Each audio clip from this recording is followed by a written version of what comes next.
Welcome back to The Remote Life. My name is Han Talbot, also known as Han Meets World, and today we'll be chatting with Paul Dow.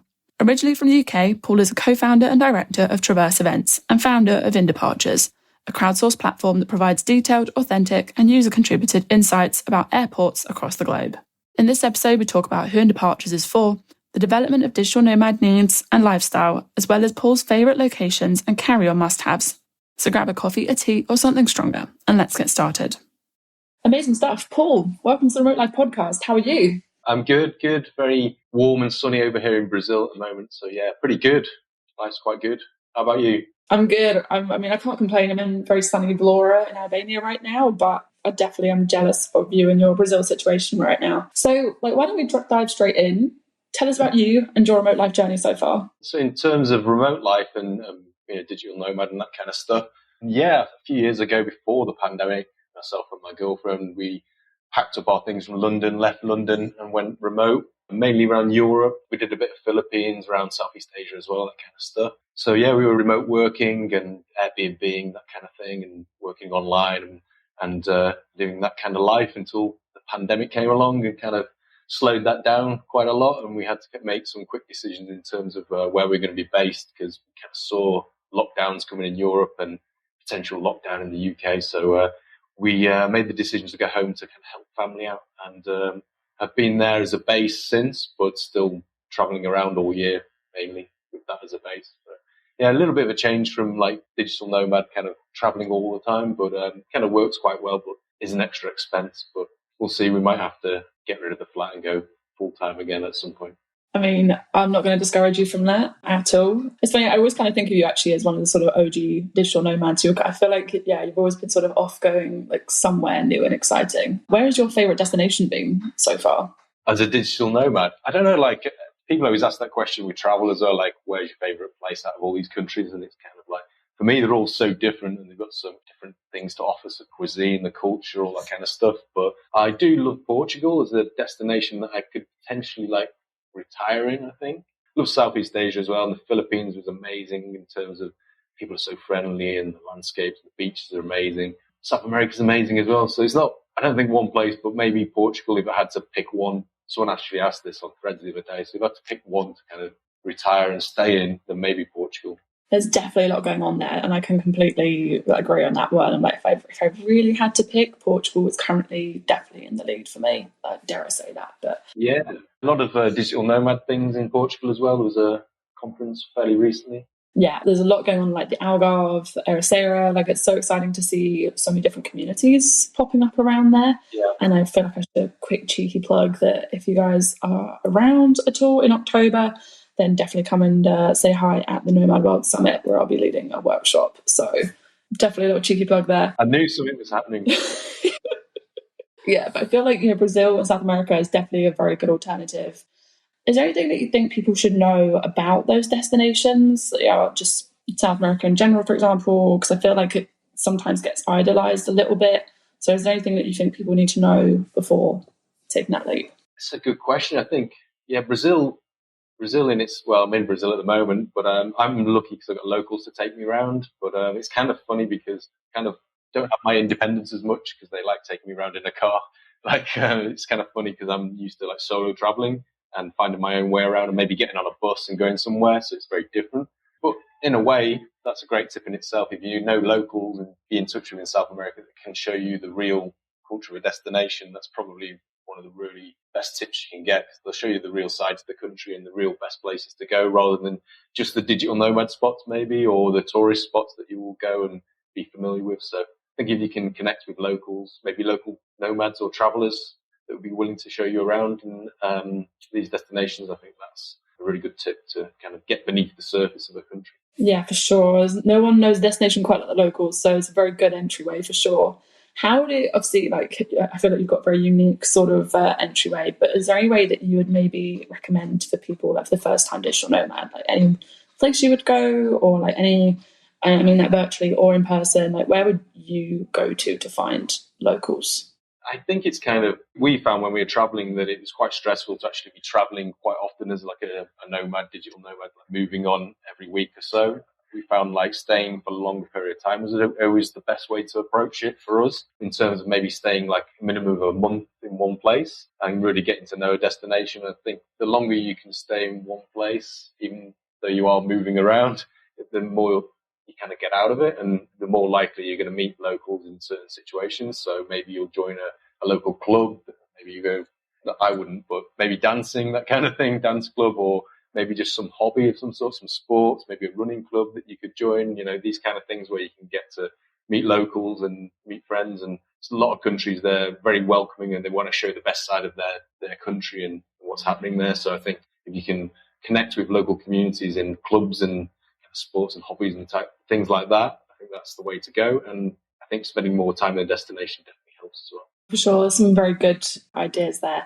And speaking of visiting different countries, I feel like now is a good segue to chat about In-Departures. So tell us about it, how did it come about, who's it for? Yeah, In-Departures, it's a side project of mine. So being frustrated with not knowing what is In-Departures when you travel, I came up with the idea of crowdsourcing that information online on a website. So essentially crowdsourcing ratings for airports in terms of security, gate information, baggage, check-in process, all these kind of things, and also getting tips on those. Maybe the security, you don't need to unpack your liquids, you don't need to unpack your laptop. Having that kind of information given by travelers before you get to the airport is really useful. So I built a website where you can log in, create an account, and you can add tips to different airports when you travel, and you can rate them, and you can browse the other tips so you can find information. There's a lot of people searching at the moment for smoking areas in airports, which is quite unusual. But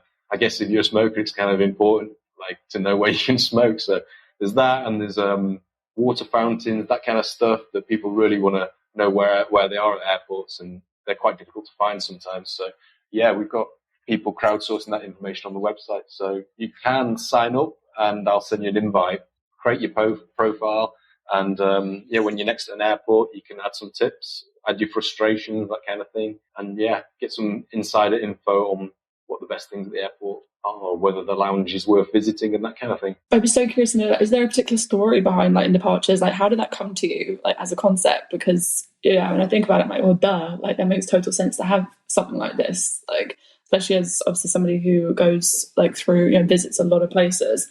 And like for people who travel, who are in the travel industry, for example, like, was there a particular story? Like, how did it come to you as an idea?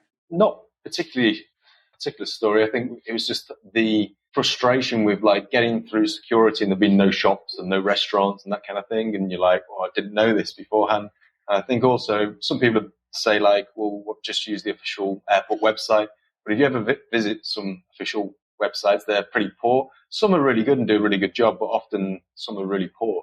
And they don't offer like authentic tips or authentic information about an airport. It's just the official line, so it doesn't really tell you the truth in many aspects. And they also push a lot of stuff like their duty free and their offers, and the website's kind of quite cluttered with that kind of stuff. So I wanted to create something that's more authentic. But the original idea was just the frustration of getting through security and then being sat at the gate with nothing to do, nothing to eat, and that kind of stuff, or being sat on the floor with your laptop and nowhere to work. So getting that kind of key information is quite important to digital nomads. Where the charge points are, that kind of thing.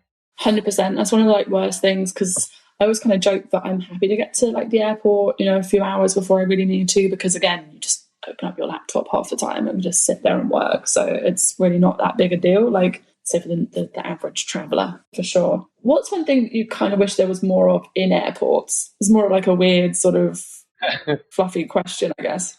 More of, I think definitely the water stations. There's some airports I've been to and there's like one and it's just after security, and if you miss it, it's kind of, you don't want to go all the way back there. So I think water fountains, the obvious one. You don't want to be buying bottles of water all the time. Refill your water. I think is with lounges these days. Well, I wish the lounges were slightly better. Sometimes the lounges are not that great, and it's like you sat there and it's quite dull, and you're like, actually, the restaurants are probably better. So I think what else at airports? I think I hate it when you get stuck in one of those gates where it's a pen and you can't get out. There's like one vending machine and no toilets. So like having that information up front before you get there, knowing that you're going to have to go through that and get stuck in the pen before you get on the flight is kind of useful as well. I don't know. What do you think? as I asked the question, I was like, oh God, I probably should have a really good answer for this. Yeah, I think, do you know what? One thing I'm seeing that hotels do a lot more is that they have designated co-work spaces, right? Yeah. And you know what? I would love to see, because obviously we have lounges and then you've got cafes, and it's very hit and miss, like on some places. Like I was just in Berlin, as you probably know, but I was just in Berlin, and that airport, if I had needed to do any work, my flight was early in the morning, but like, if I had to do any work, whatever, like there was no facilities whatsoever to go sit with your laptop and plug it in like Brandenburg, for example. Yeah. But then like I went to, where was it, Tbilisi, I think it was, where again the cafes had a bunch of plugs, and I could just sit there for as long as, obviously I've got coffees, but I could sit there for a while and had plugs and there was no problem.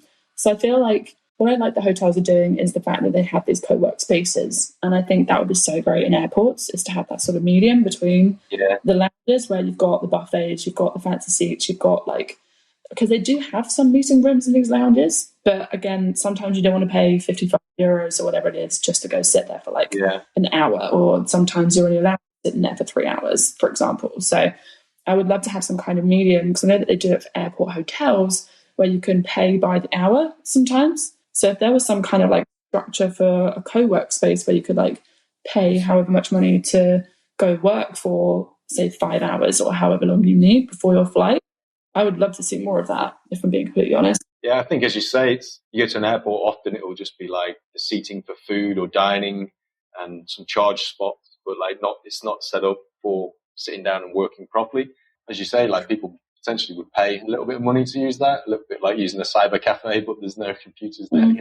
Back in the day, that'd be really good. And like, I guess some airports probably have it, but like most, they're improving definitely in terms of like plug sockets and having charging points, those types of things. But having dedicated workspace would be great. And I'm sure a lot of these airports could get them sponsored as well, the area sponsored. But I guess things are changing. Maybe we'll see more of them. Yeah, because I was thinking, again, it's not that I like, for example, when I'm sitting in cafes, for example, I feel guilty if I've not bought a coffee. But then there's only so much caffeine you can consume in a day, for example, or like there's so much cake you can consume. So it's not even like I don't want to necessarily pay for something, but it's that sort of like finding that difference between the guilt of like taking up too much space in a cafe and paying for like that designated space. I used to use a laundrette, and I always thought that would be great as maybe a cafe or a workspace at the same time, because you spend so much time there waiting for your washing. And it's like, I used to take my laptop, so just needed a desk.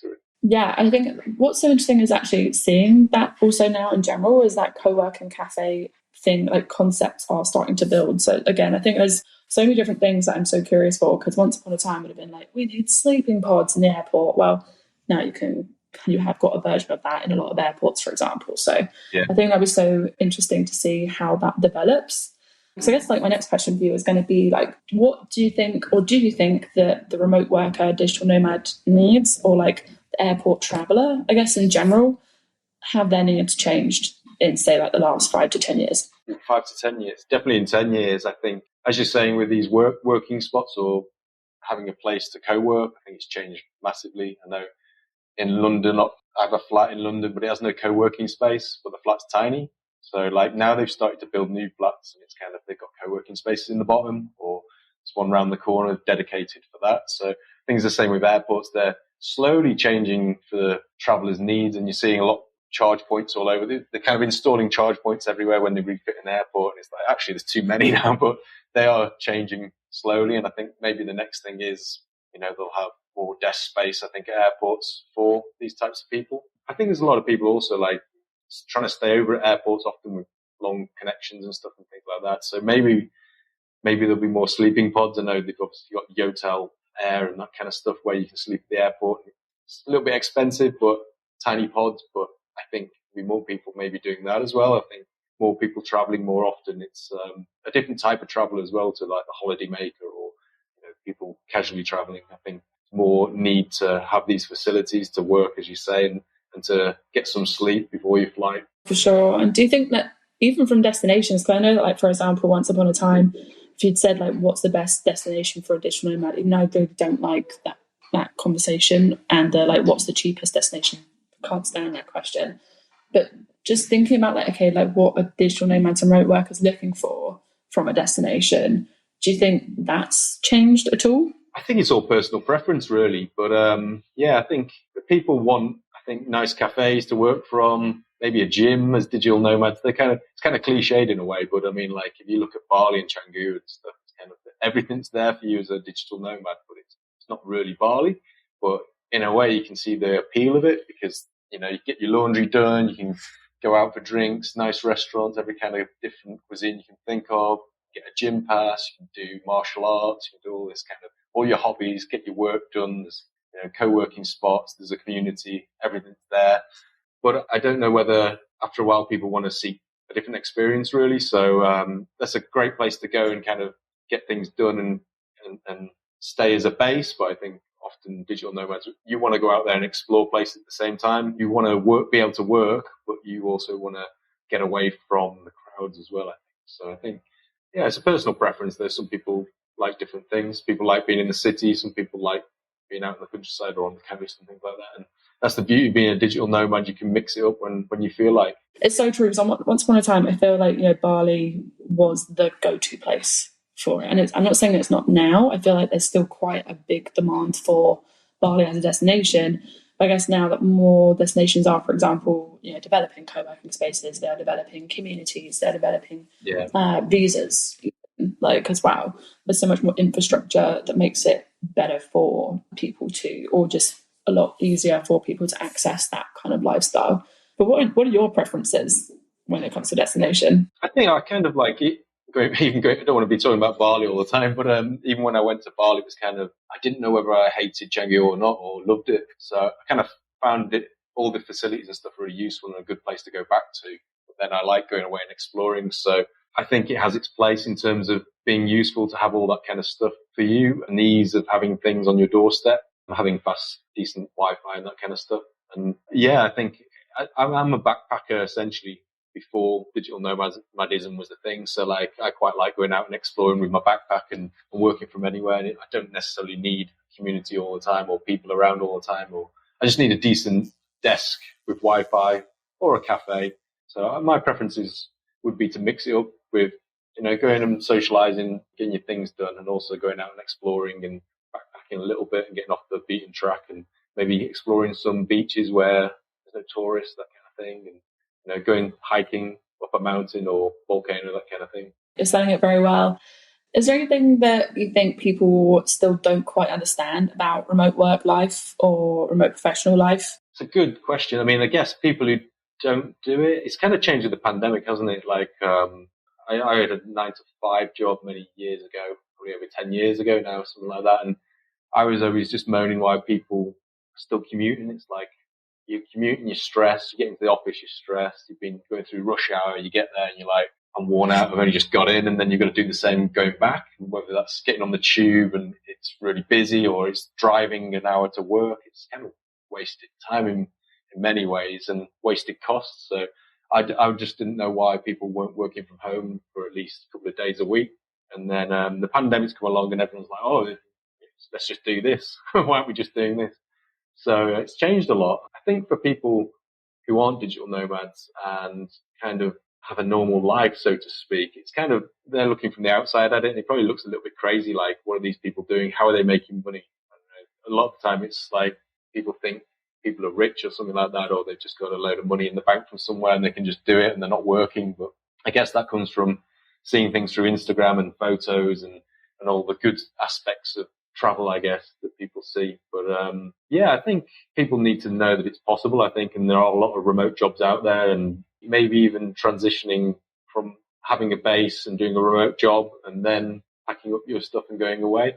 I guess you have to be in a certain situation where you haven't got that many commitments or you've got a lot of freedom. A lot of people have got commitments in life, so there's a lot of things to think about there. I think I've got a lot of friends also who have kids and stuff, but they are digital nomads and they still travel and they will teach their kids. So it's completely possible. I'm not sure if I had kids I could do it because it's hard enough just looking after myself, really. So I don't know how they do it, and it's amazing that they do. But it's possible, yeah. I think making that kind of switch is a big leap, but you only live once, don't you? As the cliche goes, it's like you've got to get out there and experience the world. And what better way to do it than slow traveling and working as you do?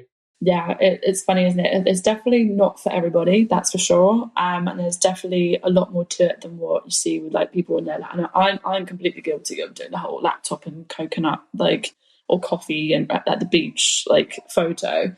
But it's definitely a lot more to it than people don't really realize, like how much effort kind of goes into making that work for yourself before you see the results on Instagram. And yeah, I know that for me, for example, trying to even remember to post sometimes is another thing entirely. So when people do say, "Oh, you were at the beach today," I'm like, "Yeah, that was my weekend. That's how I designed my weekend. Not like this is my life every day." I didn't post anything about my food poisoning the other day, so just the beach and how great it is. So yeah, some people do that kind of thing, don't they? So maybe I should have, but I didn't capture any photos. So Were you living in the moment? How dare you? the other thing with being a digital nomad or thinking of being a digital nomad, it's kind of funny because you kind of think of it as like a permanent shift, but it doesn't need to be, and it's kind of hard to be a permanent shift because you don't know what's going to happen. You might want to travel and you end up traveling for 6 months. You might end up traveling for a year. You don't know what's going to happen after a year as well. So like, it's not like you have to do it forever, and people don't do it forever. They go back, they have a base, they travel. They may get rid of the base, go away and be a digital nomad again after a few years. So it's not like one thing and not one rule for it. People do it in different ways, I think. And I think just because it's got a term digital nomad, it doesn't mean there's strict rules around it. It's just travel and working and traveling slow, I think, for me anyway. So I think, yeah, there's no strict rule and there's different ways to do it. For sure. I think that's what people tend to forget. It's that one side of like, it's not all about, wanting to quit, because I think a lot of people have this misconception that digital nomads, for example, want to hate on people who have an office 9 to 5, and that's not it at all. I find with a lot of people who have taken the digital nomad leap or are, remote working or, have businesses that are remote or whatever it is, actually what it is normally is that they want the flexible lifestyle. They want the environment that they've created themselves so that they can then actually produce better results for business. It's not about the location. It's about being able to have a setup that works for you to produce the best results. And I think that kind of gets, and if that happens to be that you like going into an office every day, great, good for you.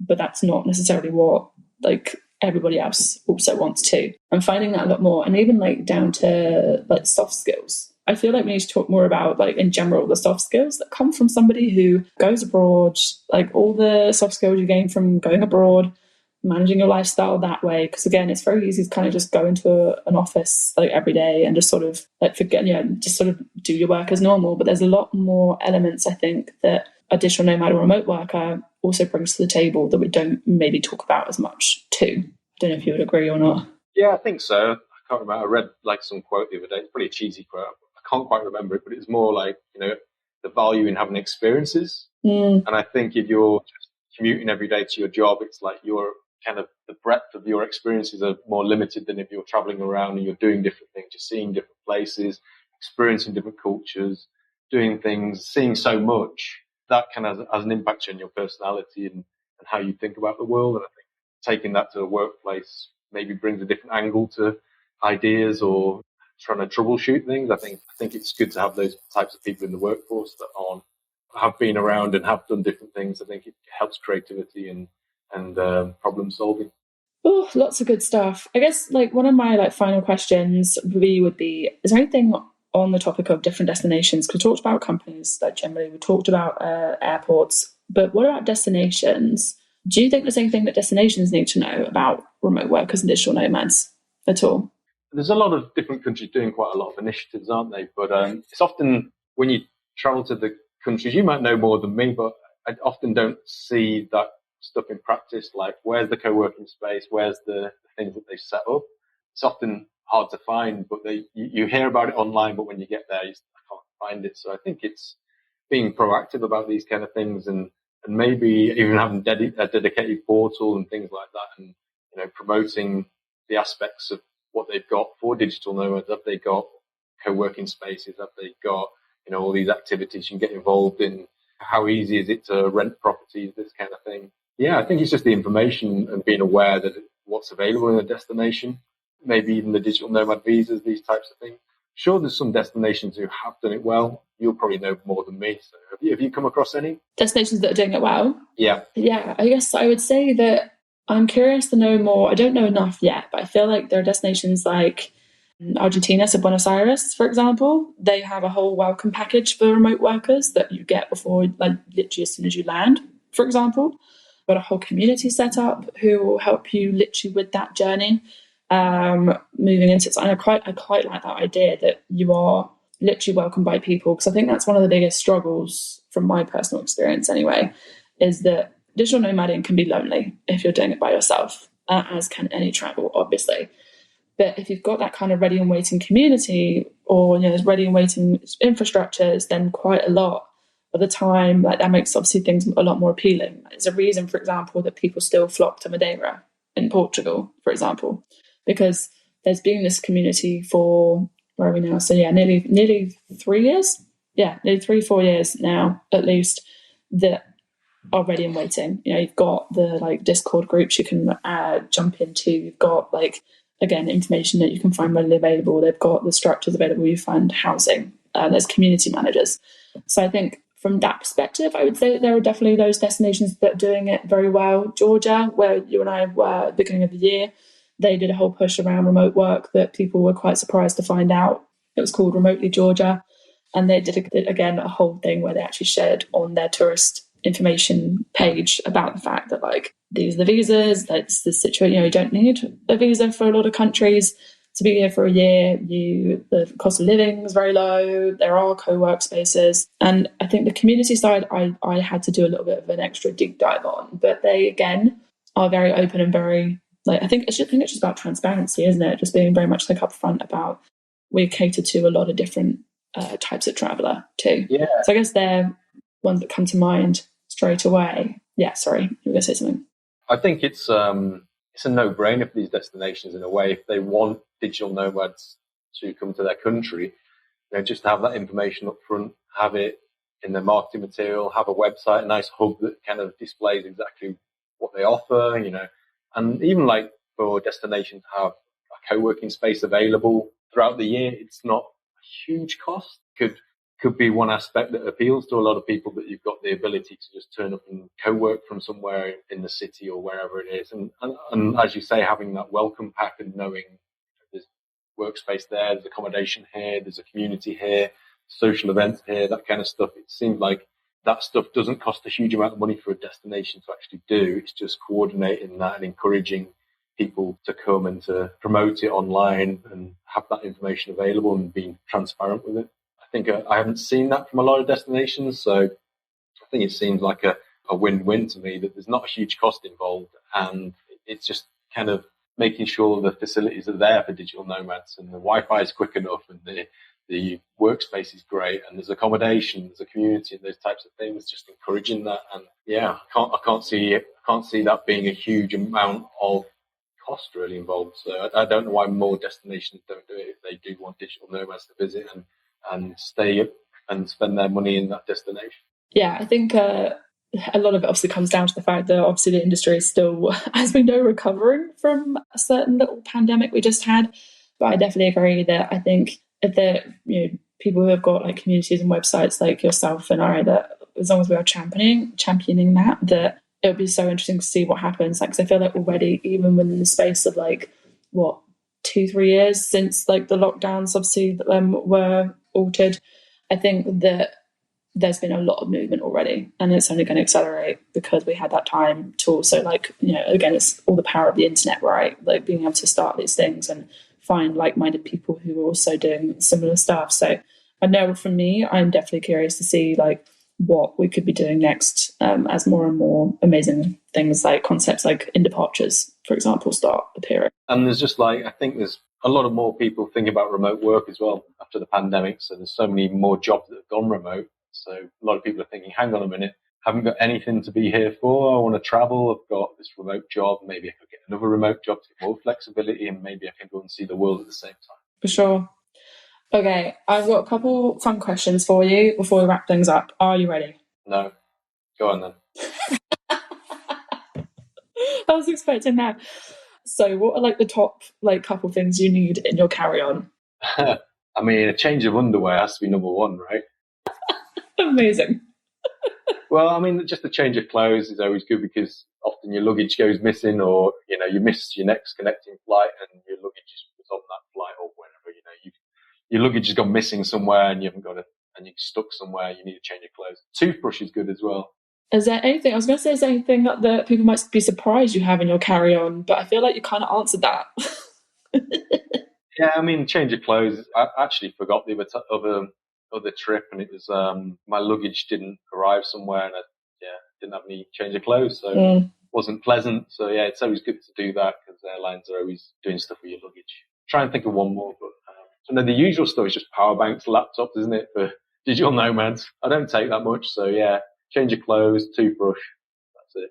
Nothing exciting. No, I think that's unusual, to be honest. That was just a fantastic answer. Very relatable, I imagine, too. Slightly nerdy question. What size is your power bank? I've got two. One's, well, they're both like bricks, but I don't know what size it is or how. It's Anchor one. It's huge. It's like a brick. So it doubles up. If you're in a sketchy area and someone's mugging you, you can like get out.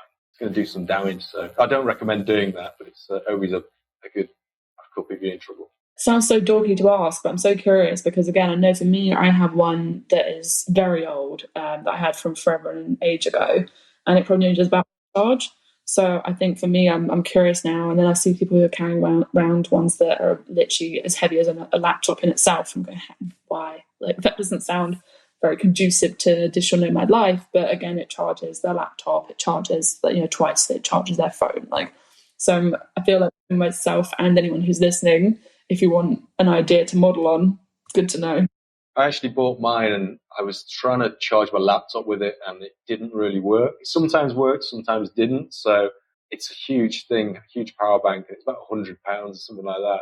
But I would say actually the smaller version I've got that doesn't have a screen on it and that kind of thing is like actually better, and it charges and seems to hold its charge better. So I don't know whether technology is always moving on, so it's hard to know. But the one I've got, I kind of regret getting it because it's massive, and it's not as good as the smaller one I've got. So I would like to know as well if people can charge the laptops off them. I've been struggling with mine, so kind of gave up after a while. But I've got a Mac that's always needs charging because it's about 8 years old now or something. So yeah, definitely can relate to that one. Okay, final question.